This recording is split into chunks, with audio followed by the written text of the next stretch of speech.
தலைப்புச் செய்திகளை பார்க்கலாம்.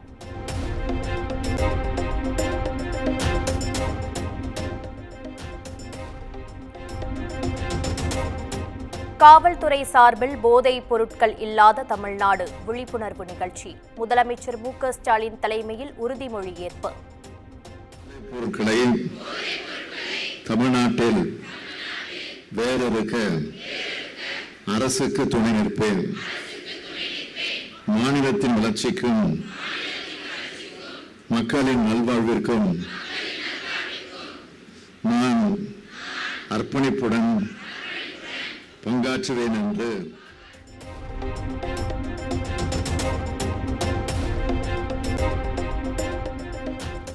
1192 கோடி ரூபாய் மதிப்பிலான 30 புதிய திட்டப் பணிகளுக்கு முதலமைச்சர் மு.க.ஸ்டாலின் அடிக்கல் நாட்டினார். நகராட்சி நிர்வாகம் குடிநீர் வழங்கல் துறை சார்பில் சுமார் 801 கோடி ரூபாய் செலவில் 104 முடிவுற்ற பணிகள் தொடக்கம்.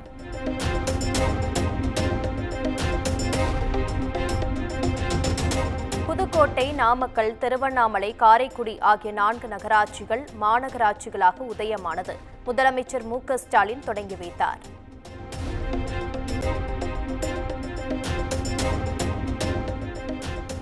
சென்னையில் சுதந்திர தின விழாவை முன்னிட்டு 9000 போலீசார் பாதுகாப்பு.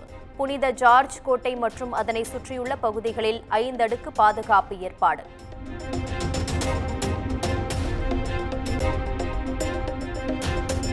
சுதந்திர தினத்தன்று தேசிய கொடி ஏற்றுவதை தடுப்பவர்களை குண்டர் சட்டத்தில் சிறையில் அடைக்க வேண்டும்.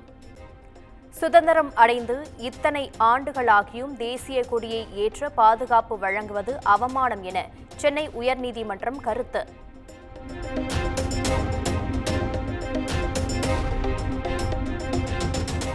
வருகிற 18ஆம் தேதி கலைஞர் நூற்றாண்டு நினைவு 100 ரூபாய் நாணயம் வெளியீட்டு விழா.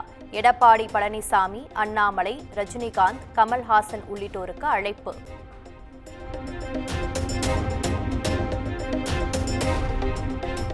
பழனியில் வருகிற 24, 25 ஆகிய தேதிகளில் நடைபெறும் அனைத்துலக முத்தமிழ் முருகன் மாநாடு.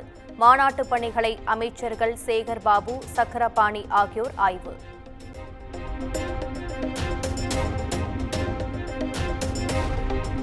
முதலமைச்சர் குறித்து அவதூறாக பேசியதாக முன்னாள் அமைச்சர் சி.வி. சண்முகம் மீது தொடரப்பட்ட வழக்கு. வழக்கை ரத்து செய்து சென்னை உயர்நீதிமன்றம் உத்தரவு.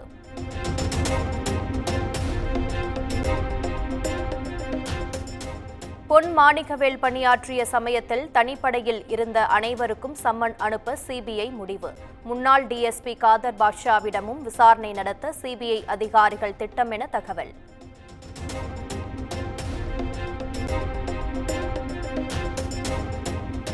கள்ளச்சாராயம் குடித்து உயிரிழந்தவர்களின் குடும்பத்தினரிடம் ஒரு நபர் ஆணைய தலைவர் கோகுல்தாஸ் தலைமையில் விசாரணை.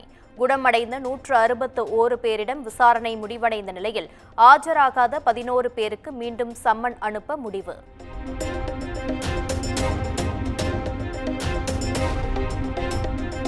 தங்கலான் படம் வெளியிடுவதற்கு முன் படத்தின் தயாரிப்பாளர் ஞானவேல் ராஜா 1 கோடி ரூபாய் டெபாசிட் செய்ய உத்தரவு.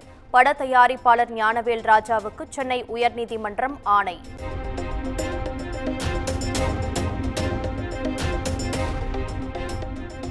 ராணிப்பேட்டை, வேலூர் உட்பட 17 மாவட்டங்களில் இன்று கனமழைக்கு வாய்ப்பு.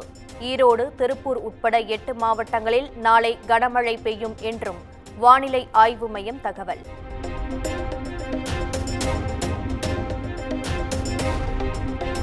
கோவை, நீலகிரி மாவட்டங்களில் வருகிற 14ஆம் தேதி வரை மிக கனமழை பெய்யும். சென்னை வானிலை ஆய்வு மையம் எச்சரிக்கை.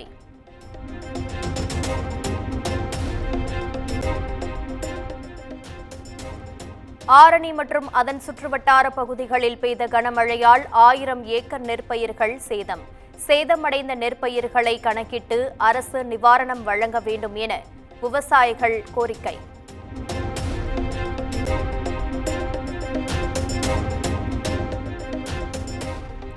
மதுரை, சோழவந்தான் பகுதிகளில் கனமழையால் வீடுகளுக்குள் புகுந்த வெள்ளநீர். தேனூருக்கு செல்லும் கால்வாயை தூர்வார பலமுறை கோரிக்கை விடுத்தும் அதிகாரிகள் கண்டுகொள்ளவில்லை என மக்கள் புகார்.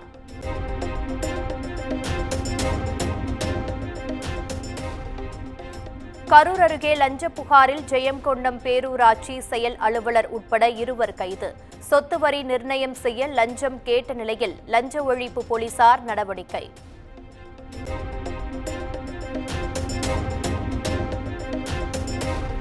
திருவண்ணாமலை அருகே 10 ரூபாய் குளிர்பானம் குடித்த 6 வயது சிறுமி உயிரிழப்பு. தனது குழந்தைக்கு நேர்ந்தது போல் வேறு எந்த குழந்தைக்கும் நடக்கக்கூடாது என பெற்றோர் கண்ணீர் மல்க பேட்டி.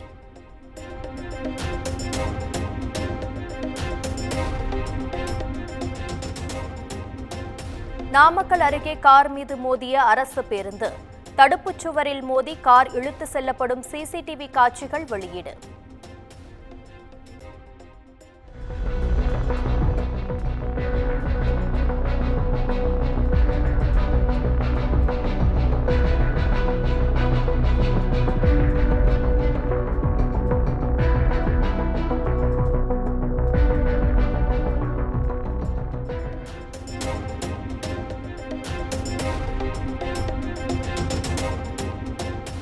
ராணிப்பேட்டை பாண்டியநல்லூர் பகுதியில் செயல்பட்டு வரும் தனியார் பள்ளியின் பேருந்து கவிழ்ந்து விபத்து. விவசாய நிலத்தில் பேருந்து கவிழ்ந்த விபத்தில் 10ஆம் வகுப்பு படிக்கும் 8 மாணவர்கள் 2 மாணவிகள் காயம்.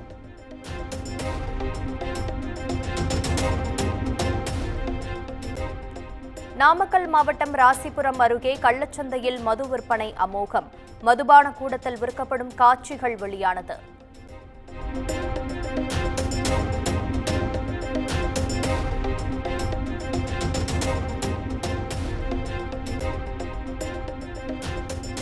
செங்கல்பட்டு மதுராந்தகம் சுற்றுவட்டார பகுதிகளில் கனமழையால் 500 ஏக்கரில் பயிரிடப்பட்டிருந்த நெற்பயிர்கள் சேதம். சேதத்தை கணக்கிட்டு அரசு இழப்பீடு வழங்க விவசாயிகள் கோரிக்கை.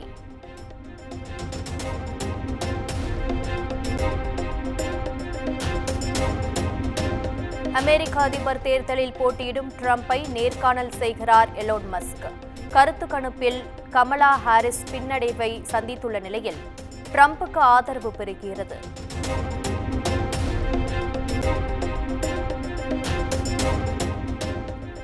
நடிகர் சூர்யாவின் கங்குவா படத்தின் ட்ரெய்லர் வெளியானது. ட்ரெய்லரில் இடம்பெற்றுள்ள மிரட்டலான காட்சிகளால் சூர்யாவின் ரசிகர்கள் உற்சாகம்.